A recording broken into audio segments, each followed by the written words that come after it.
Based on जो मुझे questions receive होते हैं या फिर जो भी मैं थोड़ा सा ऑब्ज़र्व करती हूँ मेरे आजू बाजू का जो है उसके अकॉर्डिंग आई थॉट कि मुझे एक रिलेशनशिप के ऊपर एक थोड़ा सा एक वीडियो बनाना चाहिए। देखो, आप जिस इमोशनल स्टेज में रहते हो ना, आप जिस वाइब्रेशन फ्रीक्वेंसी में रहते हो, आप उसी तरह के पर्सन की वाइब्रेशन फ्रीक्वेंसी को अट्रैक्ट करोगे और उसी तरह के लोग आपसे कनेक्टेड होते रहेंगे। अभी ये दो टाइप का फ्रीक्वेंसी हुआ कि आप किस एनर्जी में हो, पहले आपको ये समझना चाहिए। तो अगर आप हैप्पी हो, जो भी एनर्जी में हो, then it is good. But अगर आपको लग रहा है कि अगर आप रो रहे हो बार बार उसी सिचुएशन में, आपके आसपास जो भी हो रहा है और you are not happy with your emotional stage, then आपको नोटिस करना है कि आपको कहाँ पे वर्क करना है। अगर आपने खुद का एक एनालिसिस कर लिया कि यस, मुझे इस पार्ट पे मेरा खुद पे मुझे वर्क करना है, एंड अगर आपने डिवोटेडली खुद को कमिट किया कि yes I need to work on this part, then just start doing it. आप खुद पे पहले कमिट कीजिए, एनालाइज कीजिएगा। आप रैंडमली चीज़ों को नहीं सॉल्व कर सकते जब तक आप उसे नोटिस नहीं कर पाओगे। तो जब आप किसी चीज़ को नोटिस करते हो, किसी पैटर्न को नोटिस करते हो कि यस मेरे साथ ये हो रहा है, ऐसा ऐसा हो रहा है, तो अगर आपको वो आपका इमोशनल स्टेज अच्छा नहीं लग रहा है, देन इट्स टाइम कि आपको उसका कॉल लेना पड़ेगा, वहाँ पे आपको इम्प्रूवमेंट लाना पड़ेगा। So just take the call. आपका सेल्फ लव बहुत इम्पॉर्टेंट है। ऐसा नहीं है कि आप सही होते हो, हमेशा सामने वाला पर्सन गलत होता है। It is not the case. यहाँ पे सेल्फ रिस्पेक्ट की बात आती है और ईगो अगर हम डिफ्रेंशिएट करें तो जहाँ आपका मैं आ जाता है, वहाँ पे आपका ईगो आ जाता है। अगर अगर आपको पता है कि आपका सेल्फ रिस्पेक्ट कितना है और अगर आप देना सीख गए किसी भी रिलेशनशिप में, और अगर आपका एक्सपेक्टेशंस कम रहेगा, देन आपको तकलीफ़ नहीं होती। आपका हो सकता है यस, आपको भी थोड़ा सा इमोशनली अच्छा फील होना चाहिए। आप कोई भी रिलेशनशिप में आते हो, किसी भी फ्रेंड्स का हो या फिर आपके जो भी आसपास के लोग जिससे भी आप कनेक्ट होते हैं, XYZ आप रीज़न को नाम लगा दो, जिस भी सेकंड पर्सन से आप मिलते हो, आप उनको कितना कंट्रीब्यूट कर पा रहे हो, आप वो पार्ट को नोटिस कीजिए।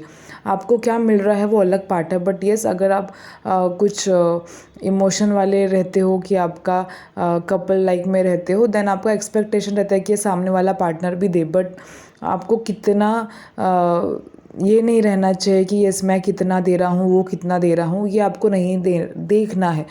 आपको सिर्फ ये देखना है कि यस आप कितना दे पा रहे हो, और अगर आप दे रहे हो खुले मन से, और आप मार्केटिंग मत लाइए कि मैं दे रहा हूँ इतना, ये दे रहा हूँ उतना। यस, अगर आप 50 दे रहे हो वो भी 50 देना ही चाहिए। अगर आप 100 दे रहे हो वो भी उसका एटलीस्ट 50 तो देना चाहिए। आप एक्सपेक्ट कर सकते हो। बट अगर आपको लग रहा है कि हमेशा आपका कुछ क्लैशेस हो रहे हैं, देन वो इशू को ऑब्ज़र्व कीजिए, नोटिस कीजिएगा कहाँ एनर्जी में इशू गलत आ रहा है। आपको जो भी रिलेशनशिप से आप कनेक्ट हो, आपको इस रिलेशनशिप से क्यों कनेक्शन में रहना अच्छा लगता है, क्या आपका रीज़न है, just find the why behind it. Time pass के लिए आप चीज़ें मत करिए कीजिएगा, बिकॉज इट अफेक्ट्स।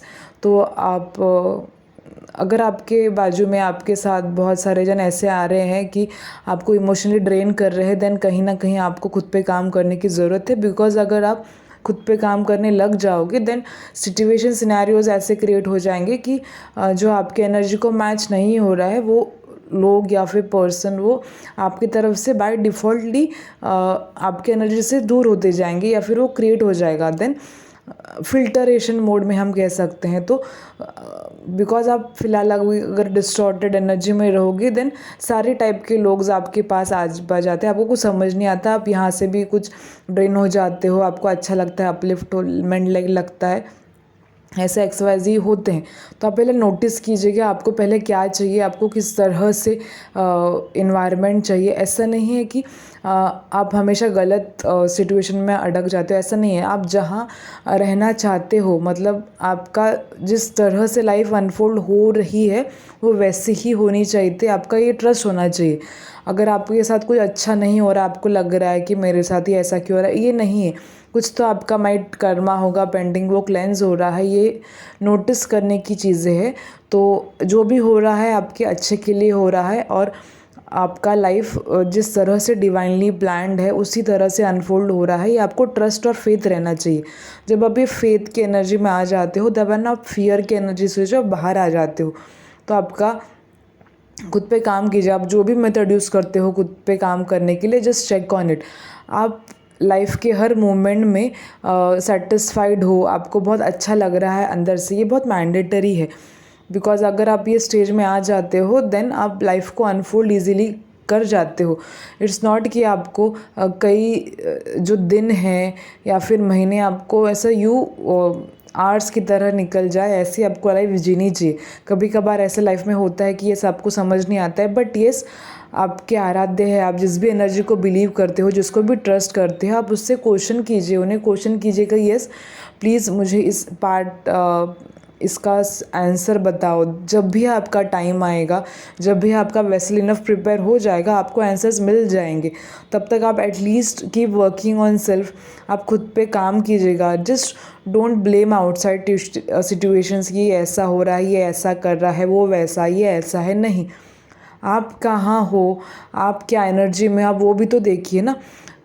आप खुद पे काम कर, माइट जो भी सामने वाला पर्सन XY बिहेव जो भी कर रहा है, बट ऐसा हो सकता है कि आपका वो ट्रिगर कर रहा है। देन येस, अगर आपको ट्रिगर कर रहे हैं यानी आपको कुछ तो हर्ट हो रहा है इसके लिए ना, then just try to filter कि येस मुझे ये कुछ तो सिखा रहा है और मैं वो सीख लाऊंगा लेसन्स, और just bless the other soul too कि उनको भी उनका अनफोल्डिंग मिल जाए। अब ये जब ये फॉरगिवनेस के एनर्जी में आ जाते हो और आप ये जो घृणा रहती है, ग्रजेस रहते हो, उस एनर्जी से रिलीज़ हो जाते हो ना, देन बहुत सारी चीज़ें सॉर्टेड होती है। तो आपको पहले वननेस की एनर्जी में आना है, कनेक्शन की एनर्जी में। साथ ही साथ पहले आपको ये एक्सेप्ट करना है कि येस कभी कभार मैं भी गलत हूँ। Just take the responsibility of anything और एवरीथिंग जो भी हो रहा है, कि येस मुझे आपकी लाइफ की डोर जो है आपको खुद के हाथ में लेनी है। जस्ट टेक दैट रिस्पॉन्सिबिलिटी और लाइफ को एक ट्रस्ट के साथ अनफोल्ड कीजिएगा।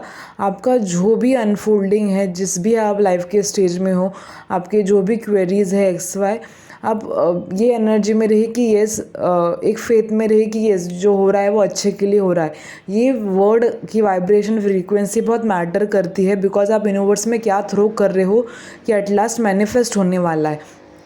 अगर आप ऐसे बोलोगे हमेशा कि नहीं ये ऐसा नहीं होता है, ये ऐसा ही होता है, आप एक ब्लेमिंग की एनर्जी बाहर डाल रहे हो, विच इज़ नॉट गुड।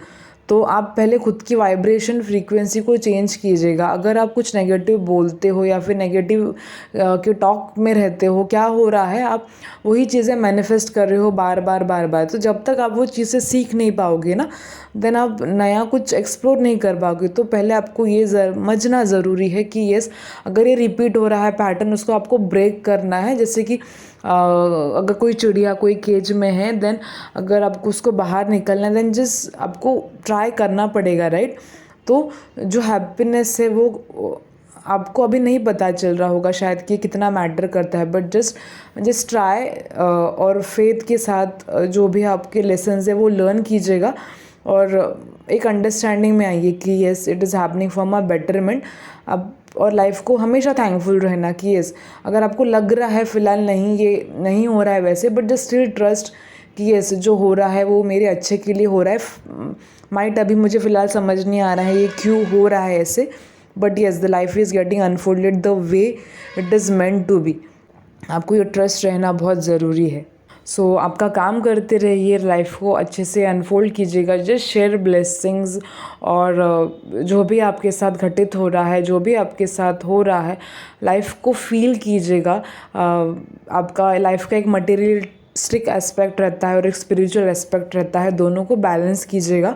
दोनों भी रिक्वायर्ड है आज के जनरेशन में या फिर युग में हम कह सकते हैं। और yes, stay blessed with lots of love and light. Thank you and pranam.